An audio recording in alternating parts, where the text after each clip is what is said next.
And half of the world, most of the world, families and dysfunctional constellations of families and societies are all feeding on each other's pain bodies in a piranha parade. And it's, and on the spiritual journey one realizes one's, had enough of that.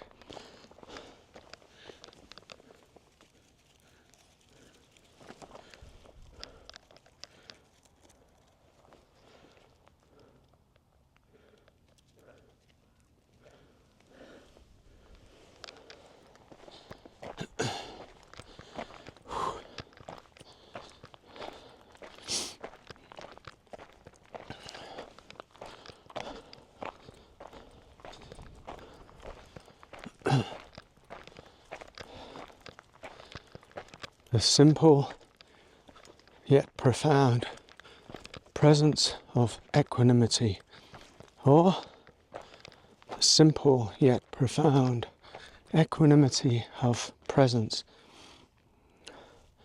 Reset to presence. Now, I've talked about this all the time, and if there's any practical measures we can take and that I speak of that are of any use at all to anyone, one of the ones that I've actually brought to conscious awareness over the years that I really never kind of considered in such a way until I realized it was the kind of essence of something, the raw truth of something in a way. Is a simple but effective and, deeply profound returning to the just thisness of things. The equanimity of presence. The presence of equanimity in the midst of the storm, whether that storm is one's own thoughts, one's own emotions, the trigger of the world, which is still one's own thoughts and one's own emotions, or whatever storm is raging. The mind wants to understand. The mind wants solutions.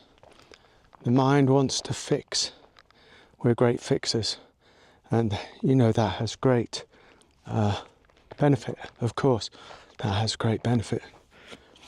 But it also will tend to increase the volume of the storm and the intensity of the drama in its search for the fix, the solution, the answer. And we follow that like rabbits down the hole, like,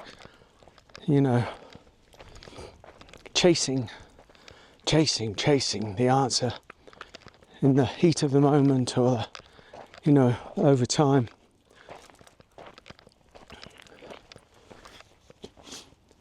And in many ways, one of the measures that we can take, and it is really very simple, but deep, is to go, no, I'm just staying here in an ever deepening presence, an ever deepening equanimity.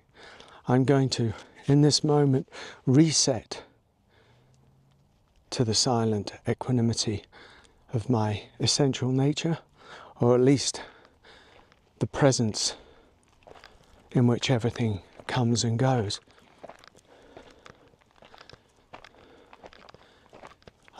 We say, well, that sounds very easy, but what's the point in that? The point in that is myriad. it brings us back to a place within where we can maybe be more measured, be more equanimous,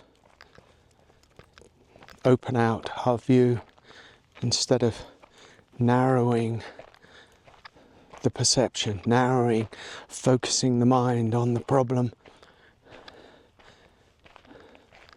Sort of broaden out into a bigger view, and in that way we can see the context maybe, or we can see maybe how much it really matters. Because what tends to kind of happen often is that in the drama we impose and imbue a value on whatever we're experiencing that is often greater than the truth of it. We inflate things.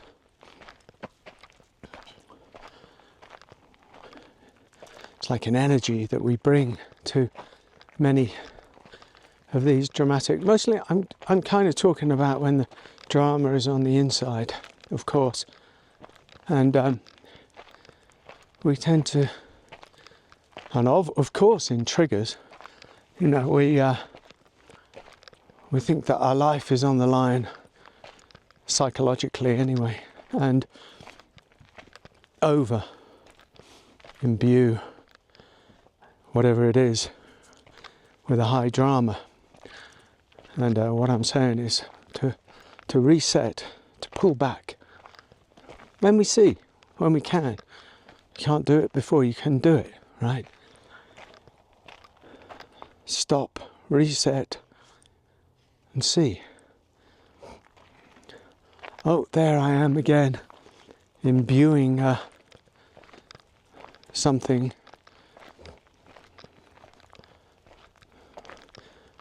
with more drama, with more energy, with more of my fear, with more of my heat than it actually merits.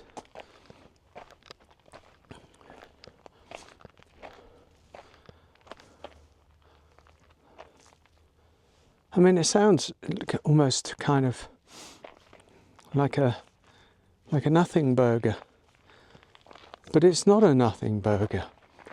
Because the thing about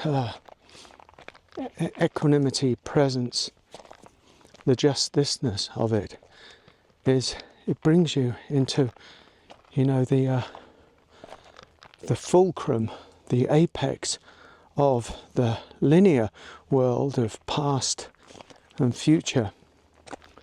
And it brings you into the now.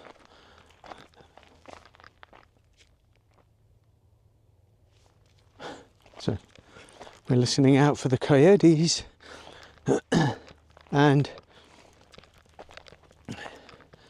the now is vertical, and which means that if we reset to the now, to presence, we start to go deeper and conversely higher in many ways. But I like to talk about deeper within ourselves, deeper within our consciousness, deeper within our experience, deeper within our beingness. And this is a journey, not a destination. Presence, the courting, the constant return to presence in the now is not, this place where we suddenly discover our presence and that's it. We're sort of, it's some sort of fixed, detached, dry place. That's not it at all. It's an alive meeting with what is arising.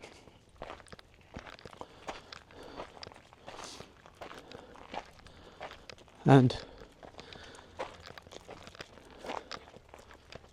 And that aliveness, that, ongoing meeting is the path that we walk. And if you remember, or it's like it brings you to the realization of, what Zen mind is talking about. The beginner's mind is talking about. What chop wood, carry water is talking about. These are not innocuous teachings, those teachings, they're profound. But we're so hooked in to, the light is so bright there. We're so hooked into mind and emotional mind.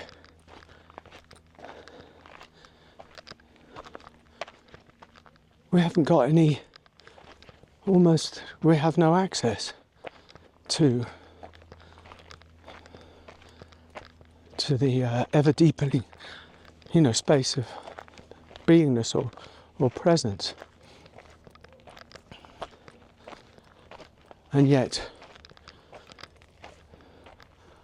presence, equanimity, the justness, thisness, is in many ways the only solution we really need to some of our dramas. It takes a lot, because we're addicted to our mind. We're addicted to hey, come on. We're addicted to our drama. We might not like it, but most of the things we're addicted to in many ways become things we don't like. And mind and emotional mind is another one of them, So it's hard to give up that addiction. It's hard to give up the habit. This is why meditation programs exist as they do. And, I'm in favour of such things. I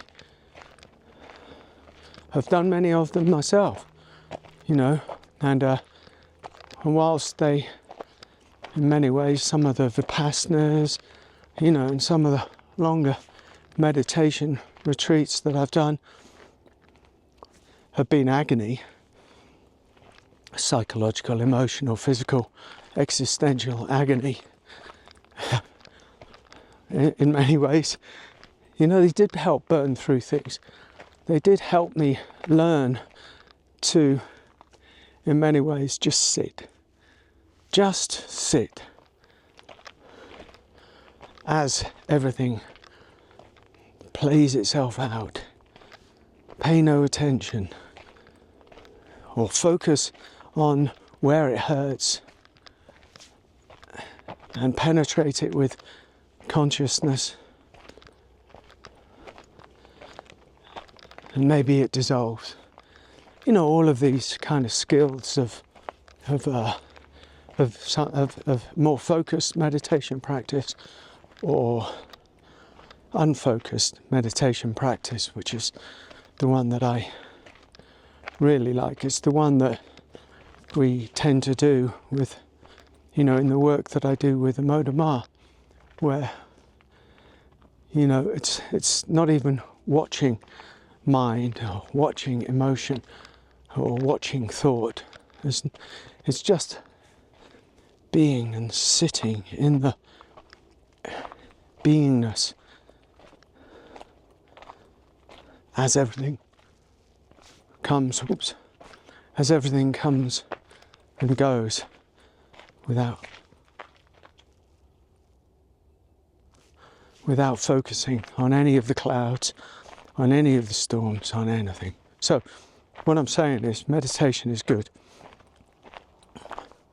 It burns something. The whole point is you can't get there before you can get there, wherever there is. You have to follow whatever calls you in many ways. And over time, by and by, which is why you'll find me talking about the gradual path And I'm going to have to make a video about specifically the gradual path of erosion of what we could call self, what we could call the ego self. The gradual path of erosion as the cliff, the rigid, tight cliff of self eventually and somewhat inevitably falls into the ocean, dissolves into the ocean of beingness. That's the gradual path of erosion. And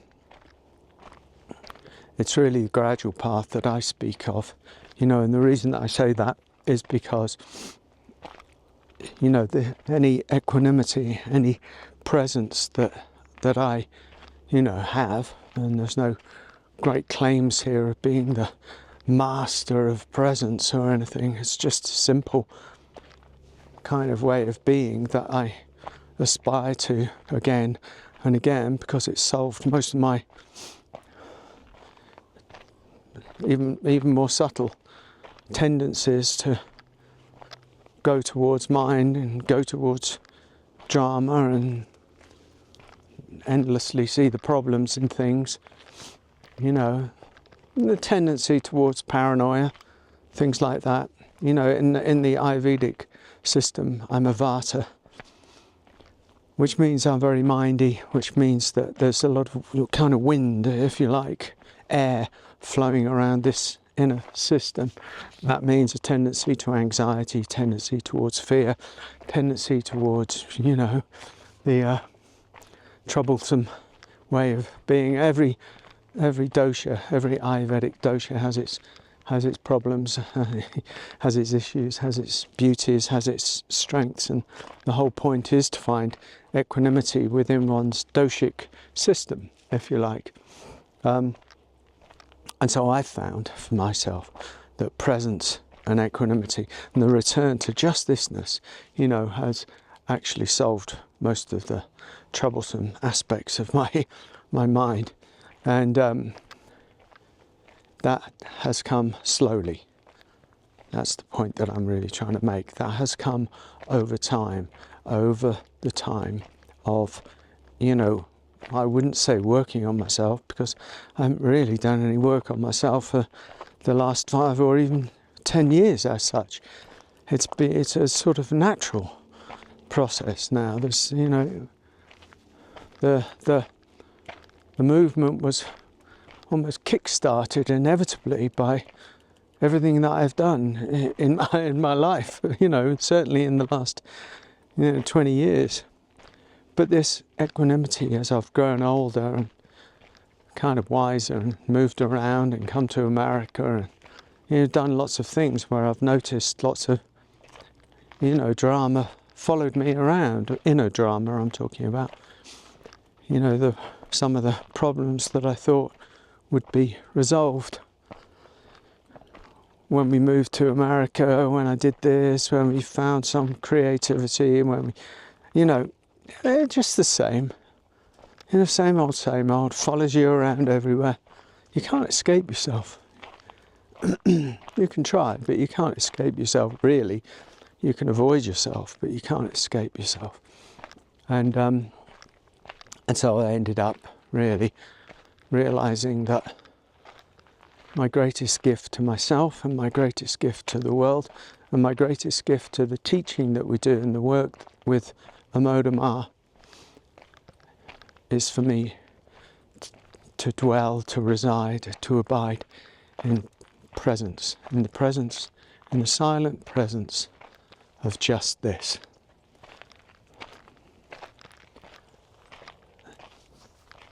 And that's it. And within that kind of silent presence of just this, everything happens, everything unfolds.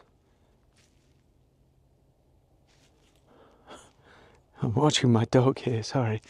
Everything happens as if by itself. Come on, man. There's nothing there. So that's why I've talked about this, equanimity and presence so much. And it's worth considering. It's worth pondering, I believe, because we do have this either Western or just human tendency, predilection to fix, to agitate over things, to troubleshoot, to problem solve. And these are good qualities. Make no mistake, they're good qualities. But as somebody once said, it's sometimes a lot of the time we need to draw back and allow. Draw back and allow the answers to arise from a deeper place. Breathe. When we breathe deeper, we're more likely to be rooted in equanimity. We're the shallow breathers, aren't we? We're the ones whose breath is shallow, and then we get into the drama and the breath is even more shallow, and that doesn't solve the problem because it takes all the energy up into the mind, into the aggravated mind, and there we are, trying to fix the problem, without any depth of equanimity to be able to solve that problem, whatever the problem is. And maybe in many ways, certainly on the emotional, relational level, oftentimes there is no problem. Problem is the drama, and drama is your self-perpetuating energy. This is exactly like Eckhart Tolle's talked about with the pain body. Pain body requires food. That food is usually other people and other people's energy, and it sucks us in, and we suck others in, and it becomes a little bit of a feeding frenzy of pain bodies. And half of the world, most of the world, families and dysfunctional constellations of families and societies are all feeding on each other's pain bodies in a piranha parade. And this, and on the spiritual journey one realizes one's, had enough of that, really. And then you have to step out, then you have to unplug your pain body from the mass, from others, and somehow deal with your own pain body. And, there are many aspects to that journey, which is, we have to look at what the pain body is saying, what the pain body is doing, etc., etc., and everything can work in that regard. But one of the actually most powerful things in many ways is to simply draw back, to do the reset. Reset. See, clearer, let go, open out, breathe deeper, come into something inner. Say, is this drama, is this pain, is this pain body, is this mechanism really, really what I want to feed? And be truthful with that. Because sometimes the answers might be yes. Yes, I'm going to be right. I need to be right. I've got to be right. Well, okay, follow that. If you've got to be right and you feel that that's the most important thing, go ahead. Be right.